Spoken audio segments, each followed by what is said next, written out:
is observed on the 23rd of February by Rotary clubs across the world. Today also marks the 118th anniversary of the formation of the first Rotary meeting. Rotary started with the vision of one man, Paul Harris. The Chicago attorney formed the Rotary Club of Chicago on the 23rd of February, 1905. So professionals with diverse backgrounds could exchange ideas and form meaningful lifelong friendships. So that's where we all started, by the way. So if we go back, that's where we all came from there. February is also World Understanding Month. It's a great chance for every Rotary member to pause, plan, and promote the fourth avenue of service. Rotary's continued quest to promote goodwill, peace, and understanding among people of the world. In 1945, at the creation of the UN, Rotarians were invited to help construct the UN Charter. As part of this commitment to peace, Rotary International has set up Rotary Centers for International Studies in Peace and Conflict Resolution in universities around the world. And they continue to offer offer grants to study at these centers. We also created the Rotary Peace and Conflict Resolution Program. I would like to take this opportunity to recognize the hard work and efforts of Naveen Yasa and her team for organizing this evening. So Naveen and your team, thank you guys for doing this tonight. It's really greatly appreciated. Thank you. To all the speakers and presenters and everyone that is here this evening, just by being here, it is a testament to the importance and commitment that all of you have towards peace in the world. So I thank you for that. Now, I wish you guys a great evening. And I'm here now to introduce Jennifer Jones. I think all of you know her, by the way. If you didn't, and some of you have met her earlier this year on July 5th. Jennifer Jones is a member of Rotary Club of Windsor, Rossland, Ontario, Canada, from District 6400. But what's really interesting, she is the first Rotary International female president we have in our history. So kudos for the work and the commitment she has to make these changes. Now, we will have another female president in a year from now, or not the next year, the following year. So it's the greater the work of the women that are having an impact on Rotary and this diversity as a whole. Now, Jennifer's not here tonight, unfortunately, and I know she's traveling quite a bit, as probably both Wilf and Gary, you guys have traveled probably 250 days of the year when you were RI presidents. So I don't think you can make all the meetings, but we have a video from her. And Dave, if you want to play that, please go ahead.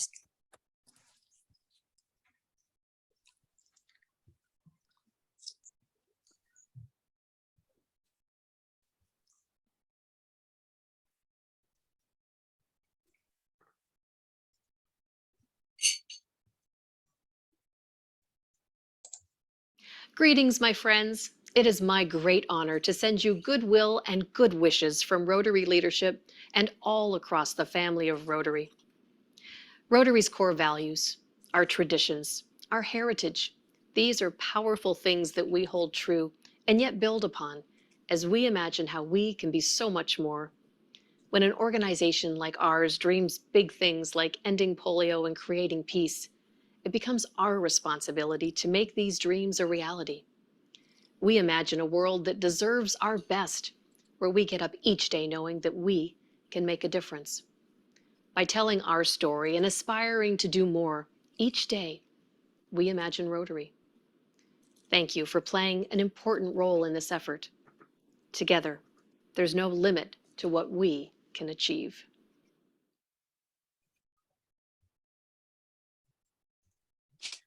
Yes. Yes. Thank you so much, Jennifer.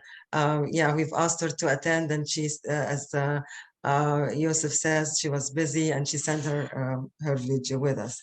Now, I'd like to introduce another speaker. She's the Nobel Prize laureate. She was supposed to be with us in person from Tunisia, but traveling as well. But I was able to do an interview with her, and I'm going to share with you the interview that we had this morning at 5 o'clock in the morning.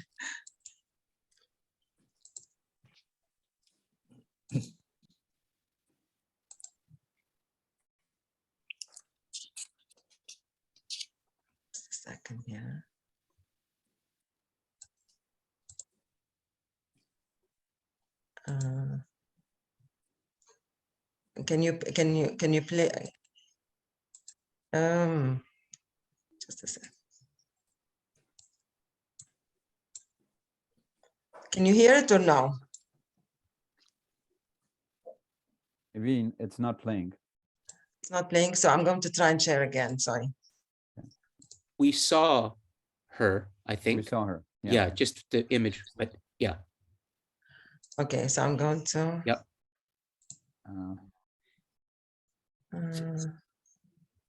So we see her now. You're at the video. Yes. Just if you scroll up, I think the start button was underneath that gray area. There's a gray area on the screen. Yeah. Gray area. And, yeah. So I think the play button was underneath that. Okay, which should I Yes. here? But it says Yeah. stop here. Oh no. Try again. Okay. Try again.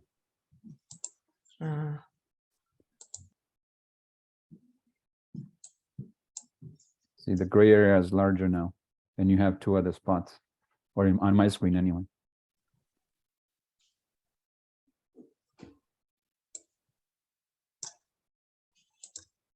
Oh, there you go. Yeah. You got it. Good morning, Ooh. Udad, and thank you so Can much. you for hear it? taking the time Yes. to be with us It's today. quiet. Yes. Really much appreciated. Thank you so much. Okay. And it's an honor to introduce you here to our Rotary representatives who are attending with us here. You are the Thatcher of Tunisia. You received, the Nobel Prize for Peace in 2015 for your endeavors and what you have done after the revolution. So thank you so much for being with us. My first question to you is what does peace mean to you? Thank you so much, Niveen. It's a really privilege and a great honor for me to be with you today. And I'm so honored also to be invited in such event. For me, it's an easy, it's a difficult question, and at the same time, it's an easy question because it's difficult to define peace, but I think it's simple words of how we can be together, how we can behave together, and how we can work for others. It's a way, if we'd like to work and we'd like to do something different with others, maybe we can reach this peace. It's as simple as that. Thank you. You make it sound simple, but I know it wasn't simple. So, and you had to, when you were dealing with peace, you had to work, for doing a dialogue. So what is your secret tool for making a dialogue constructive, really? The most important thing was for us is how to make concession, because it's very important when you'd like to, reach something. You need at least to listen to each other, to understand each other, and to sit around the table. And if you'd like to sit around the table and to have a kind of dialogue, we should make concessions. Otherwise, it's difficult to find solutions. That's what we did. We chose this dialogue by sitting together and by also accepting different, points of view, different, position, different, let's say, backgrounds, and that's what we did, together. Absolutely. Absolutely. And as you say, accepting people from different backgrounds and listening to their point of view, that's very imperative.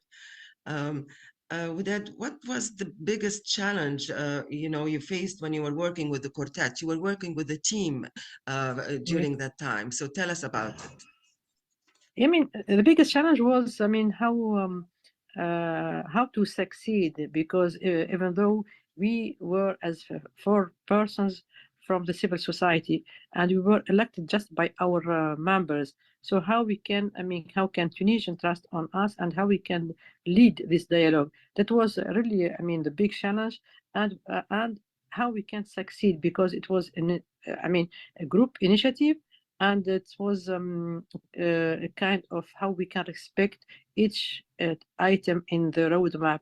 So for us, our main challenge is how we can really reach all these points, and how we can, let's say, invite and push politicians to be with us and to sign this roadmap. It was really it was difficult, but at least we did it because we managed to have a very, clear discussion with them, and we told them that what our main point and main goal is to find solution to Tunisia and to save our democracy. Absolutely awesome. Now, I would like to see if you have a message to, for peace, to the Rotarians, to people in general. What would be your message? First, for the Rotarian people, that I really I'd like to thank all of you. Because you are doing a great job. You are helping others, and you working for others, and you work as a group, and just to not to be selfish, but to think always how you can save different lives, how you can help different people everywhere. Without regarding to their origin, their color, their religion, and this is great. My final message for peace is we need to think and to try to learn how we can live together, by accepting each other, and how we can also open our mind to be more tolerant, because our main fight and is how we can combat terrorism, how we can combat poverty, unemployment, not just to push people to do something wrong. That's it. We have to feel it. We have to think about peace, and I think we can reach it. Thank you so much. That's awesome. Thank you for taking the time to be with us, Rotarians. We much appreciate it.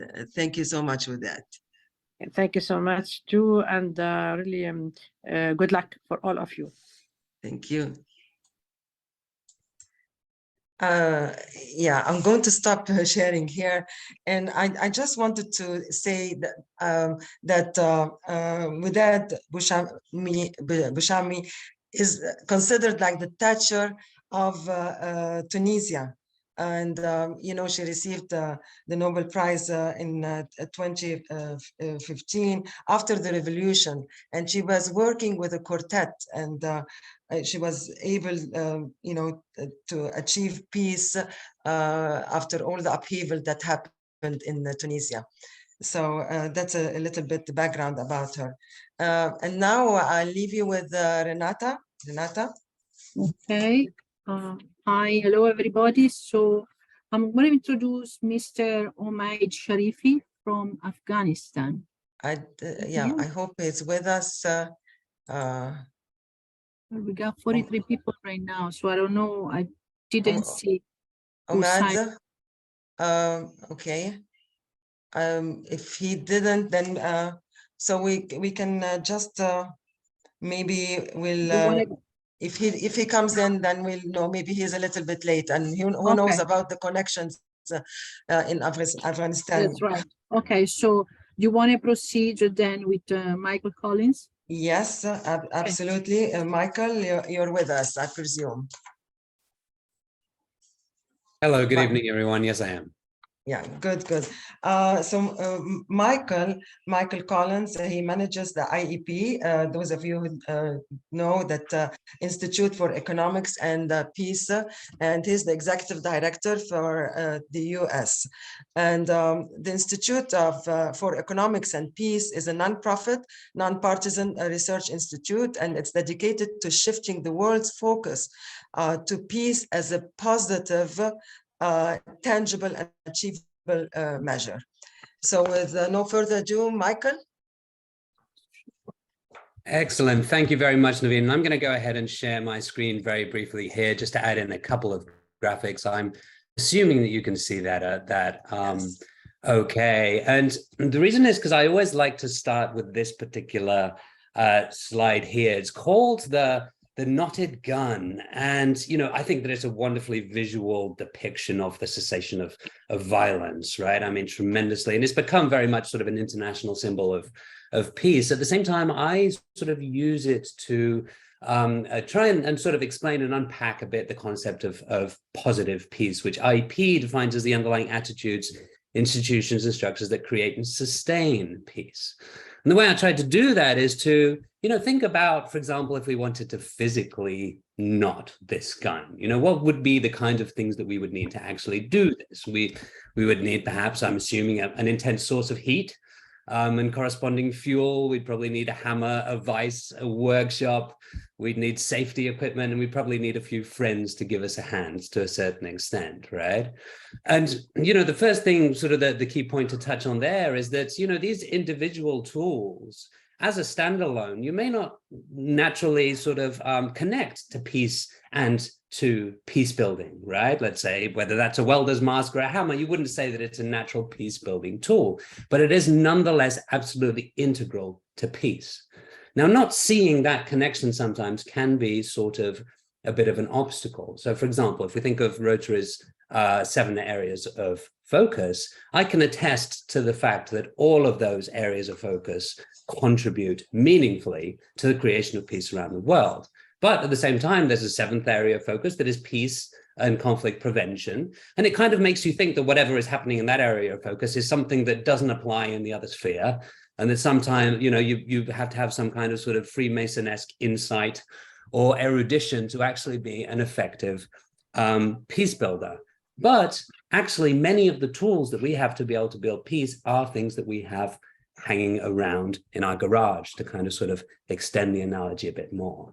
So the contention that we make, and what IEP and Rotary have been doing for the past 5 years, is to see how we can leverage a data-driven understanding of peace to better understand the actions that we can take to help build peace around the world. Thank you very much, Naveen, for sort of the institutional introduction. But to simplify that, what IEP tries to do from our nonprofit mission is to essentially try and identify, number one, what are the world's most peaceful countries? And then number two, what is it that they have in common, right? And the idea here is that if we have a better understanding of what creates and sustains peaceful societies, we can try and replicate that in societies of our own and communities of our own, independently of how peaceful they may be. Now, again, to try and avoid doing this also from a philosophical or an ethical perspective, rather from a data-driven perspective, as and when feasible. So you may or may not be familiar with our flagship report called the Global Peace Index, which is a measurement of peacefulness around the world that tries to unpack that first question there. And the second question, what do they have in common, very much forms the basis of our positive peace work. Now, when we actually look at what those most peaceful countries have in common, these are the underlying factors, which we call the 8 pillars of positive peace. Peaceful countries, or countries improving in peacefulness, have a well-functioning government that provides satisfactory public services, ensures the peaceful transition of power, for example, an equitable distribution of resources with regards to healthcare and education, free flow of information in terms of the quality of information that people get, and also access to information as well, things like access to the internet, for example. Good relations with neighbors, in the case of the United States, for example, with Mexico and Canada, or in the case of Canada, with the US. High levels of human capital with regards to professional and personal development, work opportunities and productivity, the acceptance of the rights of others with regards to gender, sexuality, religion and race and beyond, low levels of corruption, and a sound business environment as well.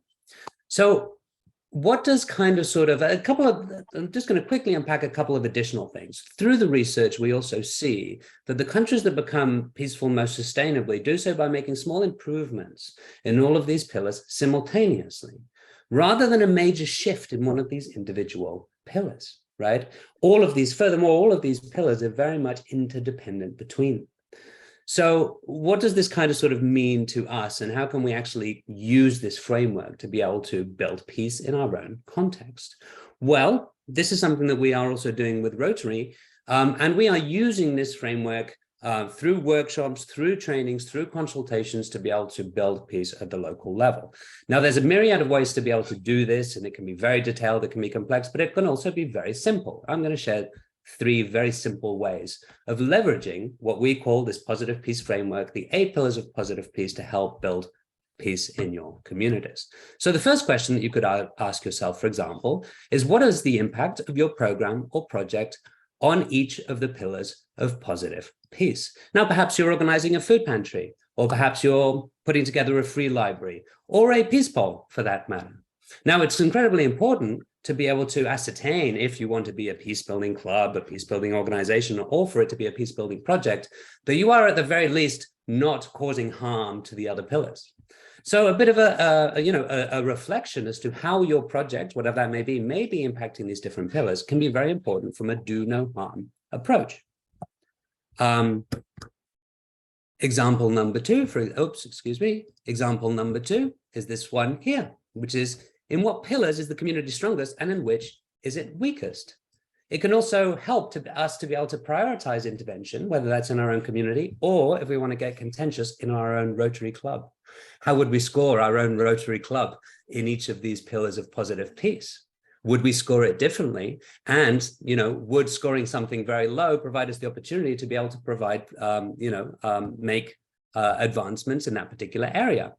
And the third question, and perhaps the most useful in many ways, is how can strengths from one or more of the pillars that you see here be leveraged to help make improvements in others as well? So again, this is critical because it enables us to develop much more efficient projects and importantly, make sure that there are much higher levels of community buy-in as well. Because what we're doing is we're leveraging and utilizing underlying system of this strengths of the system that we are trying to benefit. So obviously very limited to time and skirted this very much over on the top, but there's plenty more resources online, starting with the IEP Rotary Positive Peace Academy, which is a free course to attend that unpacks all of this in a bit more detail. Please, we welcome you to undertake positive peace presentations, workshops, consultations. We're delighted to have any kind of invitation like this to be able to talk about positive peace with Rotary clubs and our Rotary partners. And then thirdly, positive peace projects. IEP, as well as our network of positive peace activators, and I'm honored that two positive peace activators are going to be joining us today, Chris Offer and Scott Martin, as well as IEP and the Positive Peace Framework to undertake meaningful positive peace projects. So I'm going to leave it there. Thank you very much, everyone. Thank you. Thank you. Thank you so much. Thank you. As you said, it's a cooperation between everybody just to achieve the goal of peace all over the world. Renata? Okay, so I'm going ahead, or Omaid didn't show up yet, right? No, I don't see him. Omaid. Omaid is not here because it's such an interesting topic that I hope he's going to make it. I hope anyway, so. let's go on. I'm going to introduce right now Chris Offer from the District 5040, and he will be talking about his role in Rotary World Peace and Rotary Institute for Economic and Peace. Thank you very much. It's a treat to be with you and talk about one really important Rotary's peace initiatives. Oh, something's gone. I'm getting funny messages from Zoom. You can still see me? Yes. Yep. Okay, sorry.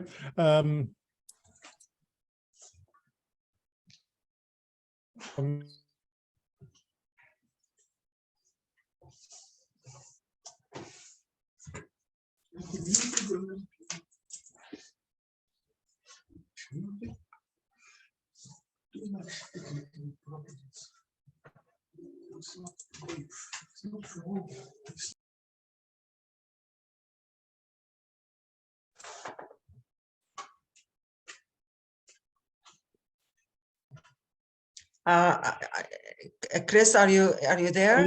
I'm here. Can you see my slide? No, we can see. We only can see you, but not. Are you sharing?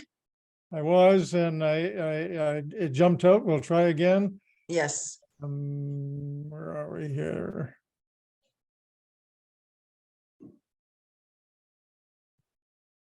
Yes, you're okay now. Okay, let me very quickly, time is limited. I'm going to focus on the Rotary Peace Centers. It's been mentioned a couple of times already. we're 20 years into the idea of our Rotary Peace Centers. Think about, we have 1,600 alumni, and Scott Martin will be on one of the alumni in a few minutes.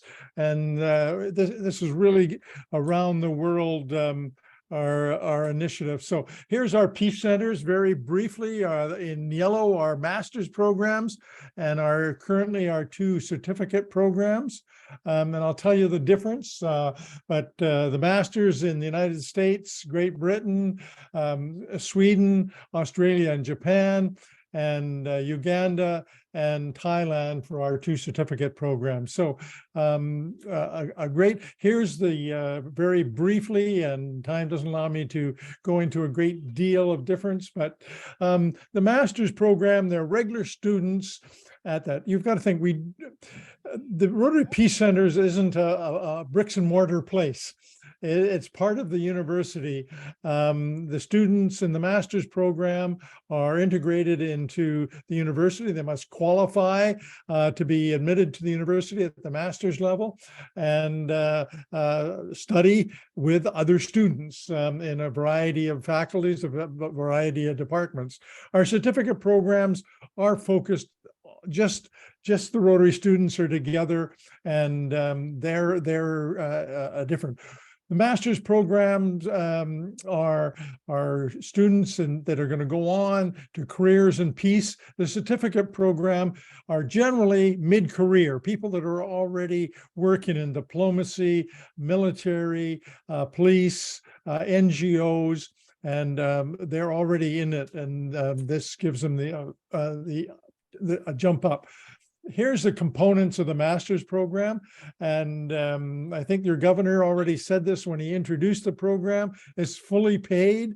It doesn't cost your club or your district. It's no money. It's endowed by the generosity of many Rotarians. 2 things I want to highlight out of these 6 points here: the applied field experience and the Rotary host. These set this program apart from other fellowships. The applied field experience, where each student, before they complete their master's degree, goes for 6 to 8 weeks somewhere in the world related to their research or their area of focus, and works with an NGO, a government agency, an UN, and then comes back and often writes their research on it. And the second thing that really sets this program apart is the Rotary host. They're connected with a Rotarian, a local Rotarian. You got to think about this: a student from Pakistan in Duke, studying at Duke, the Rotary Peace Centers at UNC Duke, and being invited home for a Thanksgiving dinner, an American Thanksgiving dinner. You got to think about a student from Vietnam studying at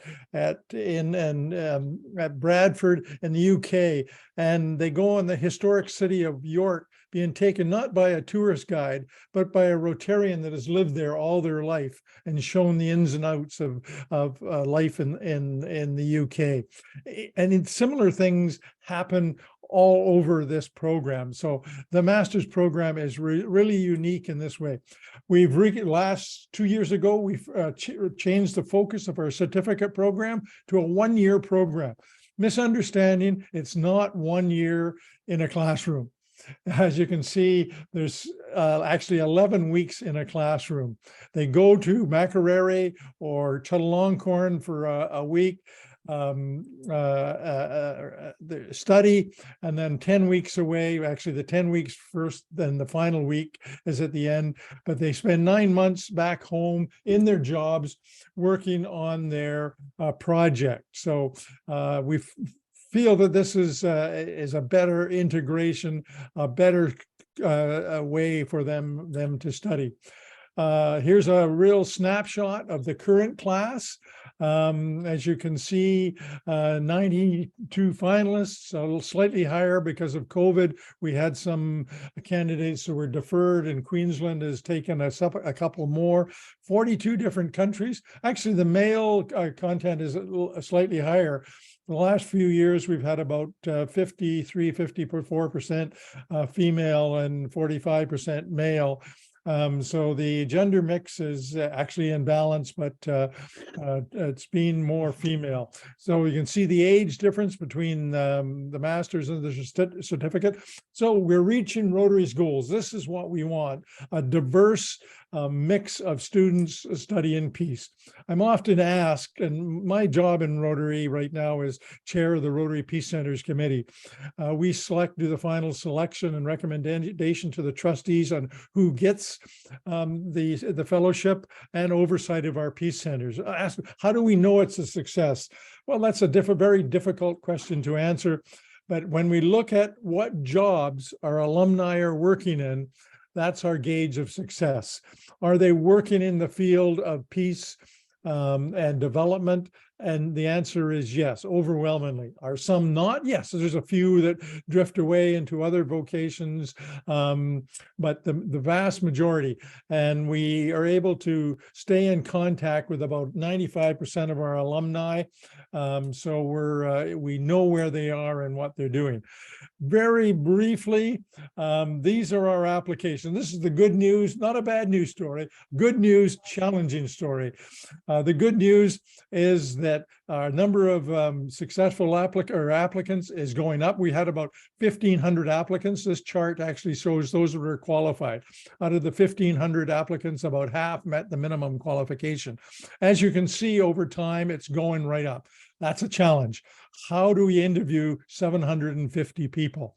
So the reason it's dropped, we've asked staff to cut back, be more rigid in who meets the qualifications. So that's the challenge. The last thing, and I saw this a comment in the comments, our newest Peace Center last 2 years ago was at Makerere University in Uganda. And I love this quote by the past RI director from Nigeria. But Makerere, our Peace Center there, is for Africans, by Africans, dealing with African problems and African challenges. Candidates for Makerere have to have a connection with Africa, or the majority do, working in the area. My final comment is our newest Peace Center, which will be in Istanbul. These are the 3 finalists that were presented to the trustees, and they selected Baha University in Istanbul, which is right on the Bosphorus, a campus on the European side and a campus on the Asian side. The last of the paperwork will be signed by November. We'll start recruiting in 2024, and the first class will start in 2025. Final comment on this. This was funded by a single gift from the Otto and Fran Walter Foundation.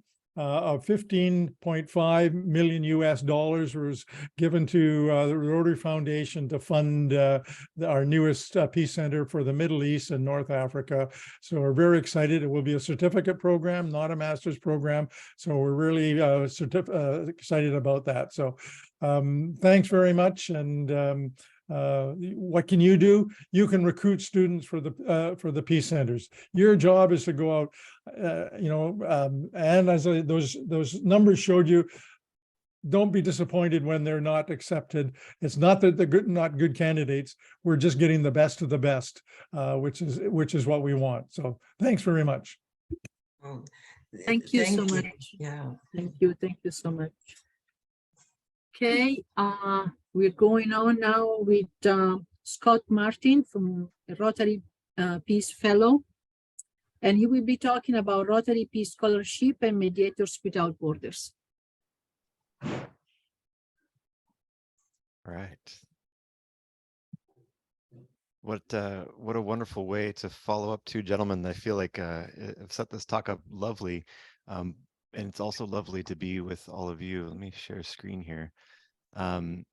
So many familiar faces, which also means that some of you have seen parts of this talk before. And what one of the ways that I see peace is just in this context, the same the way that Rotarians look at our fight against polio is really a framework for us to look at peace, which is violence being contagious, but peace being a process that takes time. and ways we need to inoculate ourselves ahead of time before violence reaches our communities, and what role can Rotary play within our own communities and communities around the world. So I'm really excited and really grateful to begin this with you all. And so starting with a thank you and acknowledging, so I'm logging in from Southern California, which is the traditional land of the Tongva people, of which I hear I'm a guest. And I'm also here in part because of all of you. My Peace Fellowship was funded by all of you, and some of you have continued to fund, support Peace Fellows in other ways. So not just funding additional Peace Fellows, but finding unique ways to fund the projects we're doing. So, want to recognize Ian Lancaster, who's both a tremendous Rotarian, but also a member of Mediators Beyond Borders and supporting really great work around the world. Some of it's been Spock talked about, and some of the work we can't talk about because of the nature of it. So want to express gratitude to you all, and also as a way of learning about you all, wanted you to share in the chat someone who is responsible for you being on the path that you are. So all of you are attending today because you care about peace. And we didn't just come up by circumstance. Someone in your life or some circumstance in your life afforded you the ability to be on this path, to be passionate humanitarians, to be passionate Rotarians. And so as a way of introduction in the chat, if you would include your name, maybe where you're coming from, and the name of one person that you can thank for your current passion for peace. So I'll keep moving on as you do that. And my objectives, just so you know, and I'm authentic with you all, is that I'm hoping that within this 10 minutes, you can leave feeling inspired, more connected to why we became Rotarians, and the most important part, feeling empowered to do something about it. Too often do we do these pieces and it's applause for the person who's up in front. And this is different because the people up in front, and this is why the Zoom is so lovely, are all of your faces. You are the ones, and the change makers are going to be empowered to do something about this, not the person out in front talking about the work that's happening. What I would like to see is all of you self-identify as being the change makers and the peace builders necessary. So what was asked to talk about, and we'll go through a lot of this quickly because there's a lot here, and I'll just give you the highlights, but I'll share a little bit of my journey because I was asked to. Talk about MBBI and our RI service partnership. I'm going to sneak some stuff in about IAP because I see Michael Collins is on the call, and I want him to be proud of me and see I'm a good peace activator. And it's also, I'm joking, it is integral to our work. And so kind of how Chris was talking about is that positive peace and the pillars of positive peace aren't an add-on. They're an integral part of how do we integrate this into what we're doing. And so that has become an integral part of the work we do at Mediators Beyond Borders. So a little bit of my journey. So when I introduce myself and I say, well, I'm a landscape architect, and people go, well, how did you make that jump? Well, I was here, and this was actually my view from where I was studying. This is in Tuscany in a little town called Castiglione Fiorentino. And why it's important is because there was one afternoon when we were in, I'm sure it was art class, eating gelato and sipping wine at the same time as what you do in Italy, when this occurred.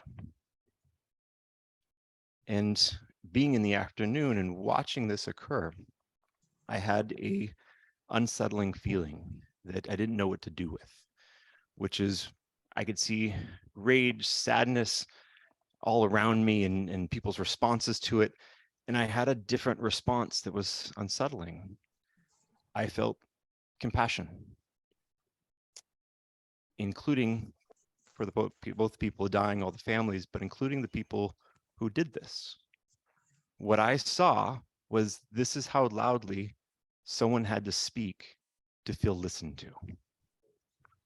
And to call somebody crazy or a terrorist pretends you know something about someone you clearly know nothing about. It's not the thousands of lives that someone killed, it's the one life that they killed that concerns me, because you don't kind of believe in something when you do something like this, you 1000% believe in it. And so what I was faced with was, well, if I can see that, and I can see and be empathetic even in the worst scenarios, and I don't do anything, there's nobody behind me to do something about it. And so I still open my office, and I got blessed to be able to do landscape architecture and design all around the world. But I bifurcated my life, and I opened a fun business that rents living Christmas trees. We were on Shark Tank, and Mark Cuban's my business partner, and we hire adults with disabilities and veterans to deliver live trees to people's homes and do those kind of fun things. And I also started working in schools. I was on a school board. I worked for the juvenile court system, started doing dialogue work, and didn't ever really put it all together until, right, hold on to my screen left here. Can you still see my screen? Thumbs up? Yeah. Yes. Great. Only mine lost it for me. And it wasn't till someone said, well, you should apply for the Peace Fellowship, that I even put it together as an opportunity, that what did all of these seemingly different things come together, including my work with Mediators Beyond Borders, which I got to be both the mediator, do my mediation work, and my love of travel and all of these different pieces, and values that were aligned with Rotary values in how we work and how we engage with people. And so it was a perfect fit to make this connection with Rotary and apply for the Peace Fellowship. And somebody reading an application saw how these three nearly dissimilar things actually come together as a Peace Fellow. And so was shocked when that occurred. But what also occurred for me is I realized that I was not going to be able to be a landscape architect, just a landscape architect any longer. And so the day that I received this, I decided to close my office and told my staff that we weren't going to be taking on any new projects, because this is all I want to do for the rest of my life. What occurred when I walked into this room, in a room that looked like the UN, both the people who were already in there, the way it's set up, this U-shaped room with the name tags and the thing, people, I looked at it and went, almost turned right back around. It's like, what is a gardener from Southern California doing in a room like this? And experienced what I now know is a common condition, which is imposter syndrome. And those who know will smile, because all of us at some point have experienced this. And not only did I learn later that it's a common piece, but it's almost a prerequisite for doing the work we're doing. If you're not taking risks, you're not putting yourself out there, and you feel too comfortable or too sure of yourself, then you might not be doing it right. And so it is that very feeling of being able to question yourself and having the humility to wonder, is this right, the way I'm engaging with communities? Is it right in the way I'm listening and doing this work? That is a prerequisite for being able to be effective in the work we're doing. And what people would come, and these experts who would continually tell us over and over again, not about the successes they had, but the challenges and the failures and how they've had to rethink about how they learn. And one of these gentlemen talked about the hierarchy of needs, and all of you will recognize this. In this bottom one, I would say Rotarians do a terrific job of providing food, shelter, and clothing, and have shown that over and over again when there's crises, have been able to demonstrate this, that we're able to do this. This gentleman said, well, this holds true for the most part, but I've lived in communities that didn't have proper food, shelter, clothing. And by and large, they weren't killing each other. Be violence. So what is it that happens when this community over there threatens this community's identity, threatens to take it away? Well, they'll go to war. And when you go to war, what do you give up? Food, shelter, clothing, security, community, all for a sense of identity.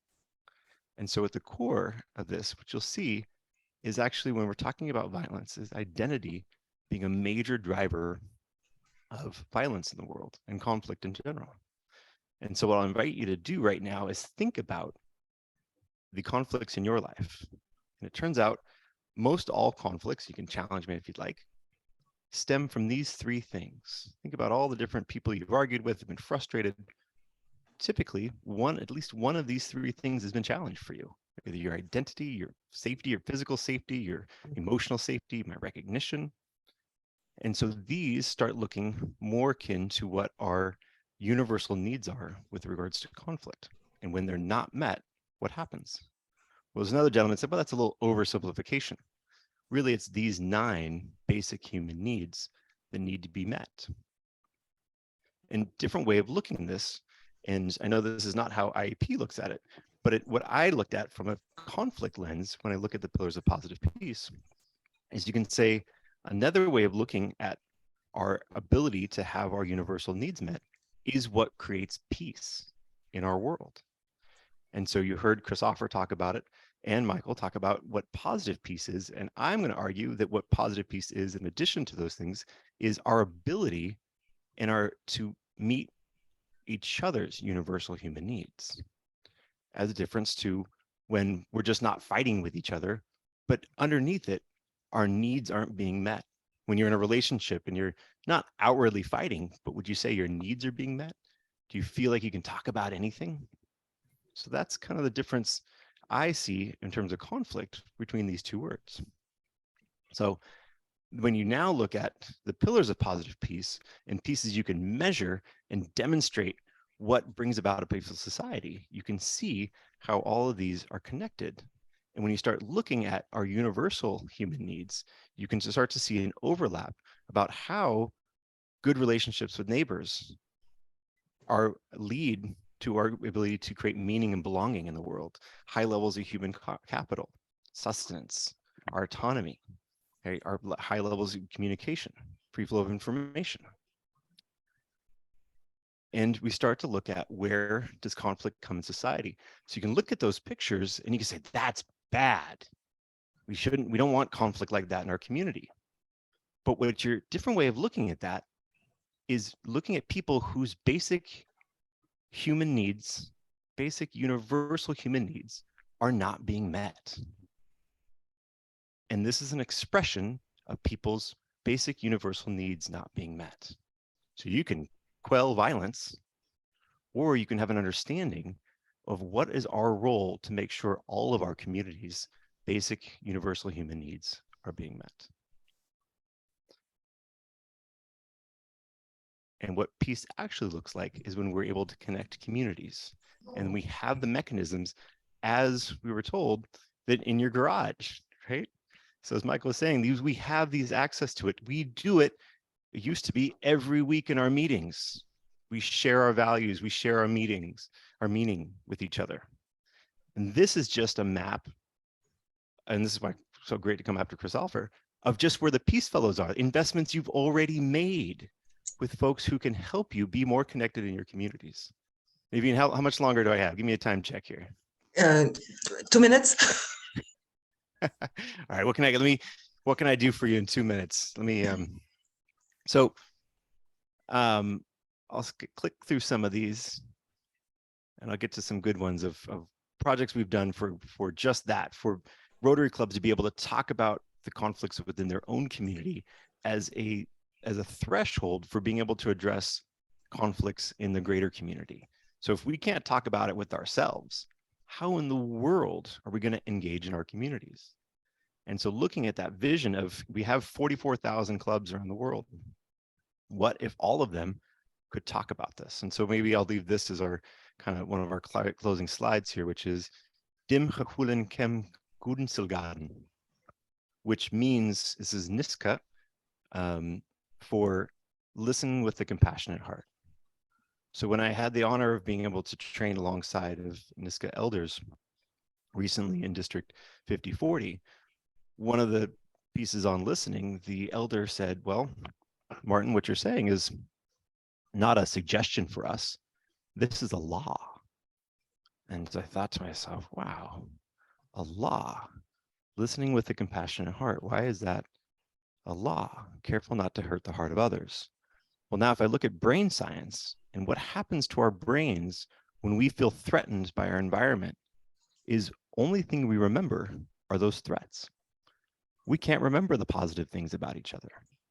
And if you have a society who is based on narratives, in particular positive narratives about each other, what happens if you can't remember them any longer? It falls apart. So it's a law for them. Now I scope out and I look at our society, what is constantly in this political division of people saying slanderous things about one another, terrible things about the other side. And I think, wow, it's happening here. We have politicians who have dedicated their entire life to public service and ask the other side what's one positive thing they've done, and they couldn't tell you.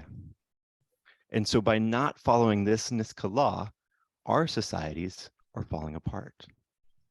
And so what I want to leave you with, and I'll skip through some of these slides, and maybe it's good for you to see them just so you can go, you know what, we should connect with Martin and Meteors Beyond Borders because they're doing great work in the world. Because you're just getting the teaser.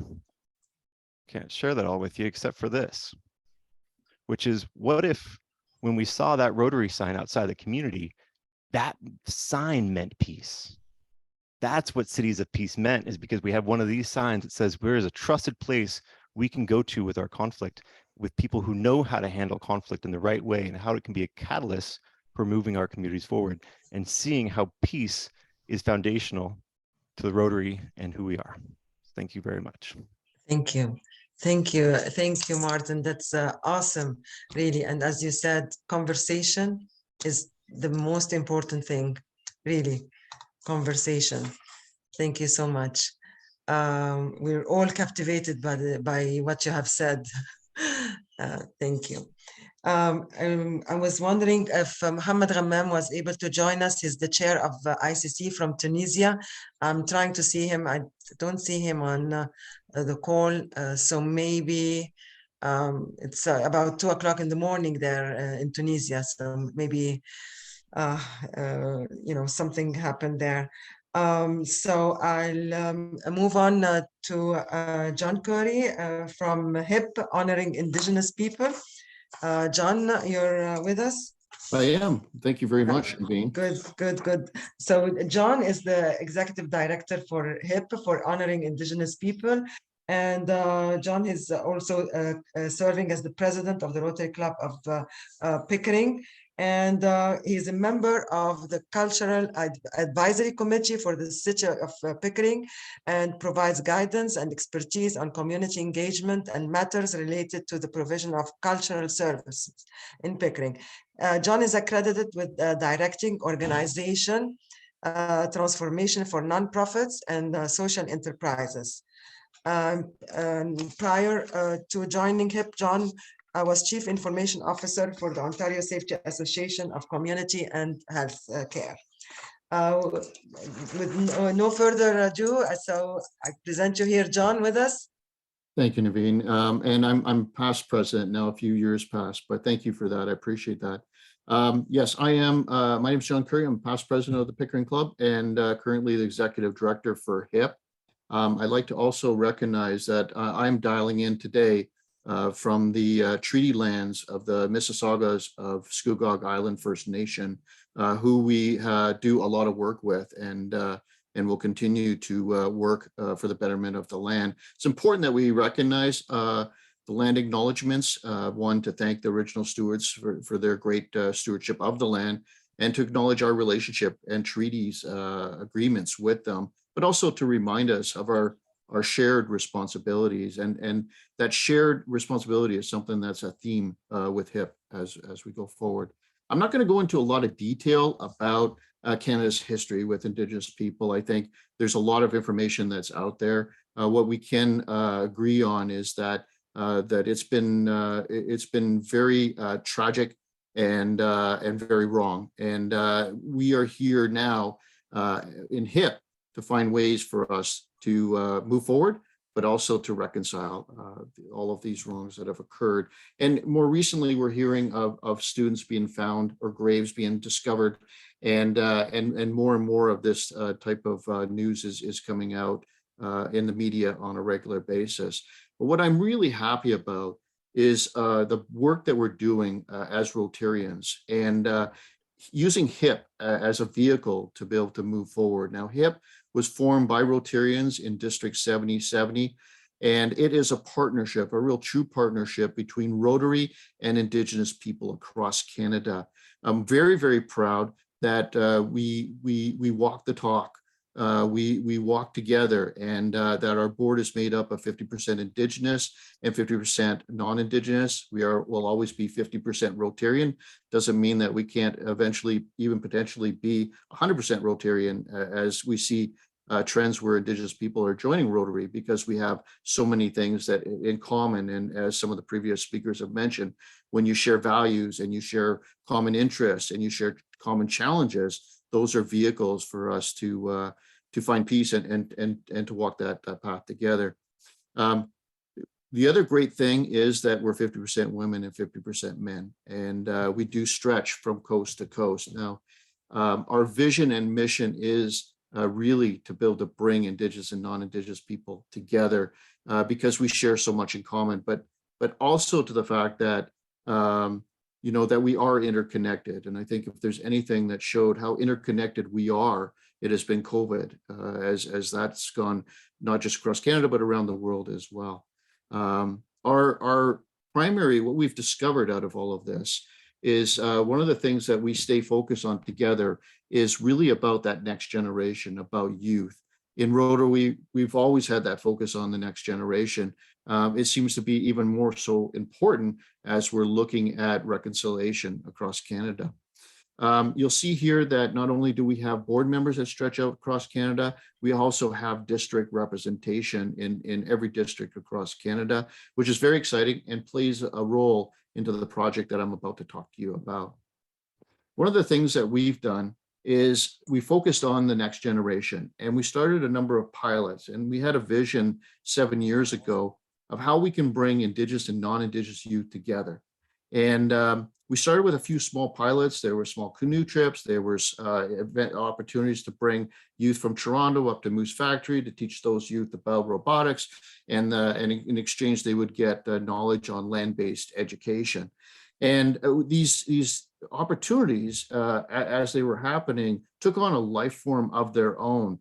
And the youth started to stay in touch with each other, as you do, whether that be just through video conferencing or whether that be through playing video games. They shared this common interest of being online together. And so much so that as we were going through the years, we started to actually track and start to see the impact that it had. We found that there were Indigenous youth from isolated communities suddenly now interested to go to university and having the courage to go to university outside of their own community because they had a friend who had a similar passion as they did. And we're starting to see those youth now graduating together as well and maintaining those friendships as they go forward. But not just that, but also about finding solutions to real world problems that exist. HIP really is an act of reconciliation in itself. And our Youth to Youth program just continues to build on that. When we were building Youth to Youth and we're designing Youth to Youth, we actually modeled it after our RILA program.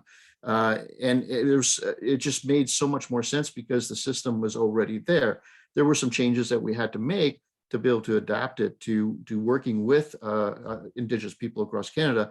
But for the most part, it provided that platform that we needed to be able to move forward. I'm going to play a video for you, and this is some of the students who recently went through last year, one of the programs.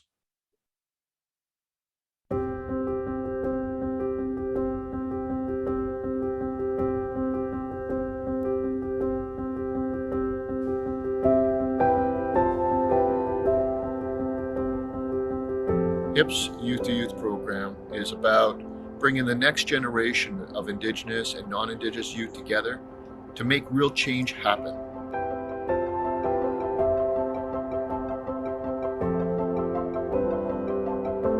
The program's been amazing. I've learned so many things. You're able to actually put forth what you used here. There's job skills, of course, which is so incredibly important for people our age to learn, operating within a workplace, how to apply for jobs, all that stuff. But then there's also the cultural knowledge that isn't often taught in schools. That's just been really enlightening to learn about, even though I'm not a member of the culture itself. I don't know a lot about my culture. I don't really look Native, but I am. It actually has really helped me. I learned to kind of face my anxiety. I've actually learned a lot these last couple months, not only through internal work, but outdoor work, working with different mentors and stuff like that. I got to work with the eco retreat that we're actually at right now, doing a Hugo cultural garden. We got to learn about how to make a drum, how to make a paddle, and I would have never experienced these things without the program. It's actually been such an amazing experience. I don't think I could be the person I am today without it.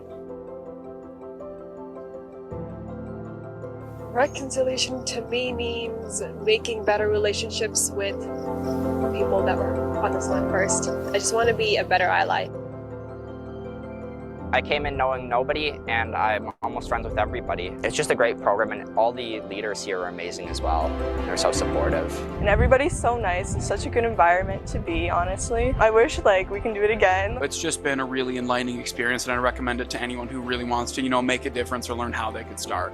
If I could suggest this to everybody else, I would do it in a heartbeat. There's so much you can take out of this program that's crazy. And there's not just like for one specific age or race or category like that. There's something for everyone to learn. And I think that's the best part. It's so inclusive and diverse that it's amazing. I'm very, very, very grateful to be here.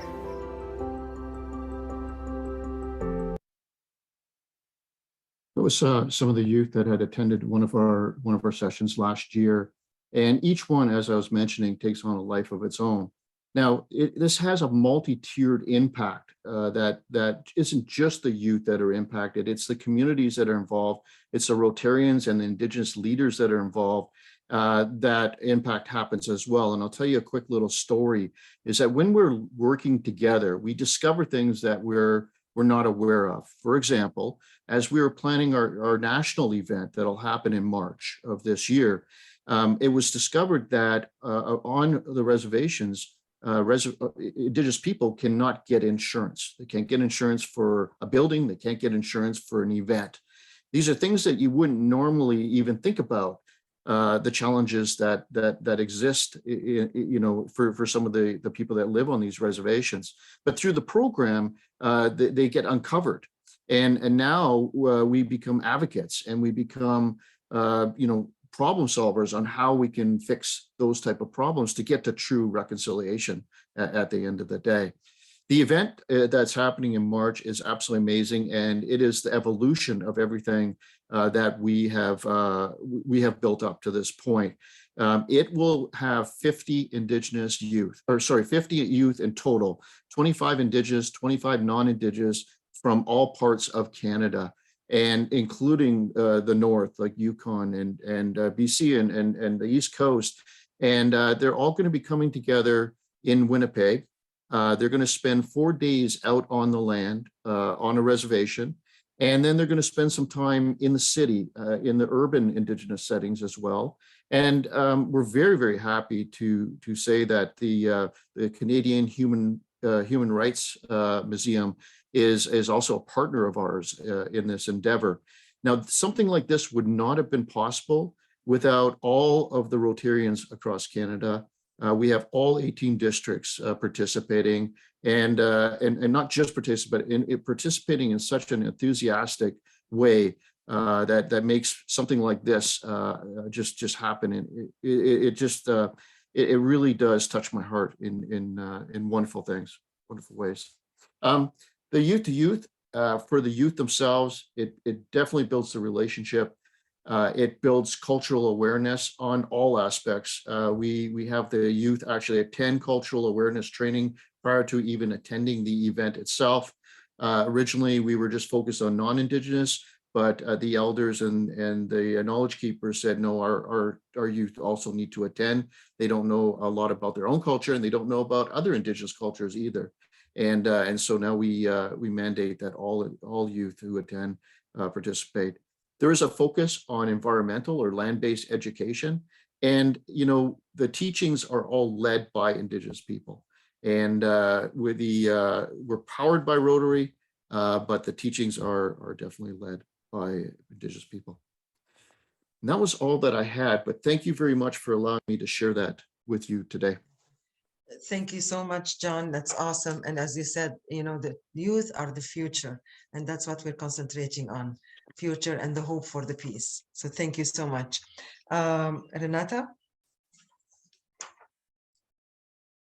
Okay, and now we are going to have Lon Appleby, which is a professor in the School of Interdisciplinary Studies at Durham College in Oshawa.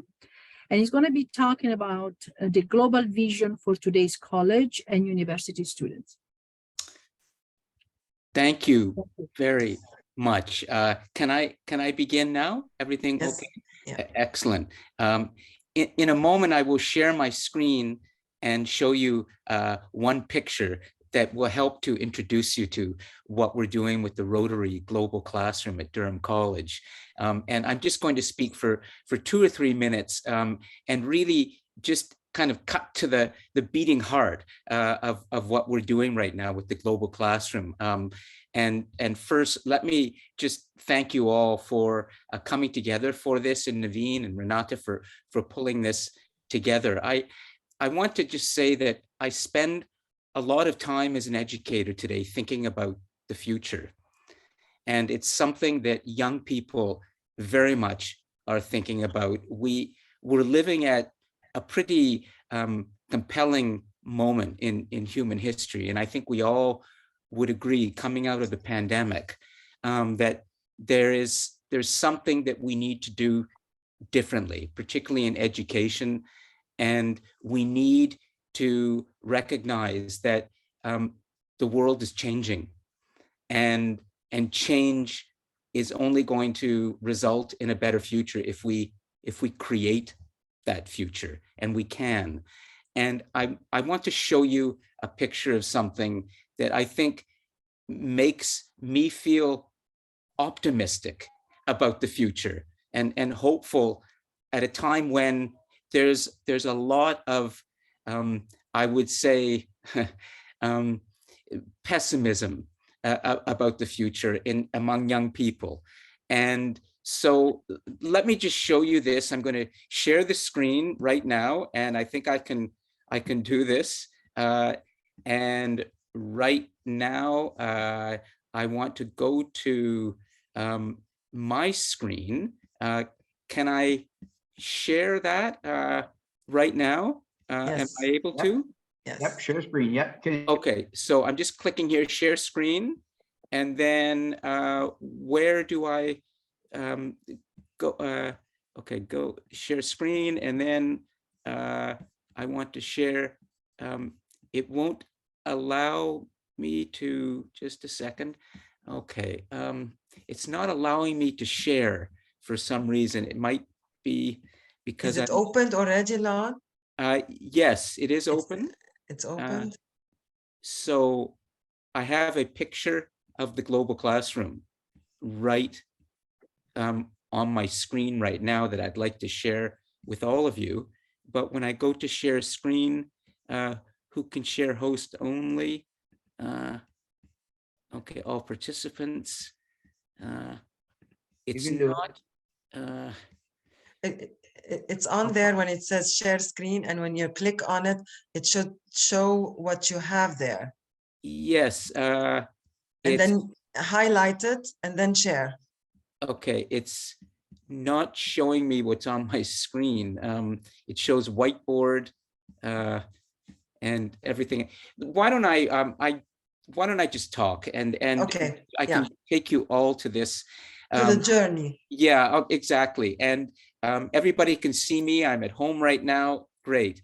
I'm not standing in my favorite space, which is at the podium of the Rotary Global Classroom at Durham College on the ground floor of the Center for Collaborative Education, a $45 million center that my president, Don Levisa, was able to raise the money to build, and then put this new classroom, the Global Classroom, on the ground floor, and worked with the Rotary clubs locally to raise money to help fund this amazing facility. And let me just briefly paint a picture for you of it, and then explain to you why I'm so hopeful for the future. And that is that in this classroom, as Dave knows so well, and Naveen and others know, but many of you may not, there's a $500,000 video wall behind the podium. And there are couches and desks and everything else where students can come together, about 100 of them, and sit around the podium and the video wall and connect with the rest of the world and explore together in real time, sharing videos and pictures and others in real time, what it means to be a planetary human being today. And I believe that with the support of Rotary, the technology that we have in that facility and the pedagogical vision that I've been given the freedom to develop, we have created the world's first multimedia classroom for the next generation of global leaders. And that means that we have a platform where young people everywhere in the world can come together and learn about what it means to be a human being, how we can learn about the history of the world, which is short history of the world, how we can learn about the dilemmas and problems we face as human beings, and what it means to be part of the human future. The world of education has been immensely challenged by the pandemic.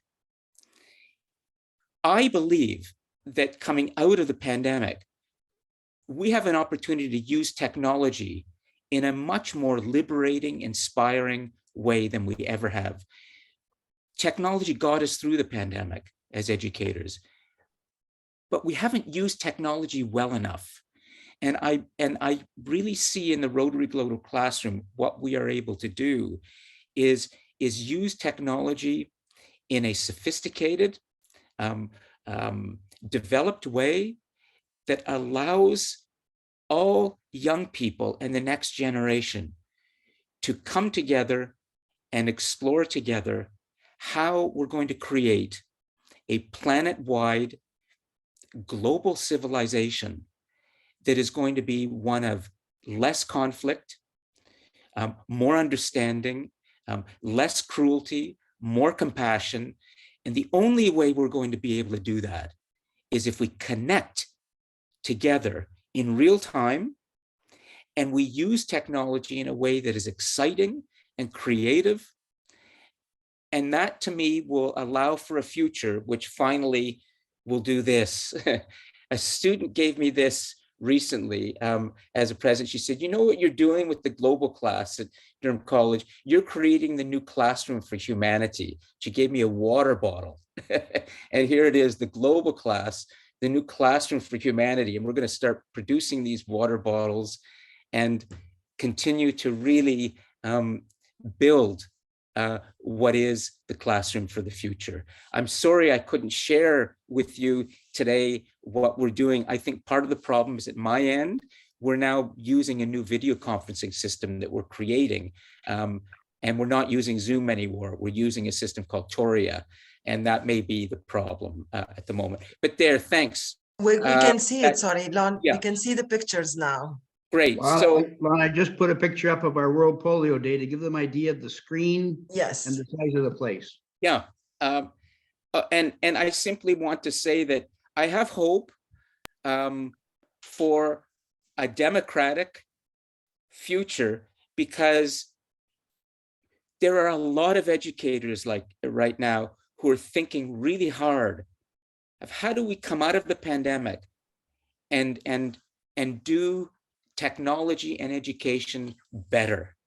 And I think we are. And so thanks for giving me the chance to just, tease you a little bit. As Martin, I think, said, or Michael said earlier in their presentations, I'm teasing you a little bit and trying to give you a little sense of the passion and the hope for a world and a future that I know can be better. Thank you so much. Thank you so much. Very informative. Thank you. And now, finally, we're going to end it with, we have a lovely interactor with us talking about the youth and their involvement, Ahmed Abdel Ghani. Ahmed is an interactor at the Earl Hague School, and he is very active in the Peace Committee, and indispensable, I would say. So, Ahmed, are you there? Yes, I'm there. Hi. Okay, good. Yes, so hello, everybody. I'm Ahmed. I'm the president of the Interact Club of Earl Hague, which is a school here in Toronto. And we were actually founded during the pandemic. And since then, we've kind of been involved in a lot of, peace-related things and international-related things, because that's something really unique to Rotary that people can't find in any other extracurriculars at our school. And so we prepared for you a short animated video that kind of goes over some of the events that we've done and some of the things we've done to promote peace. So Naveen, if you could go ahead and share that, that would be great. Okay, you have it? Sorry, I didn't put it here. Oh, sorry, I could share it. Sorry. No worries. 1 minute.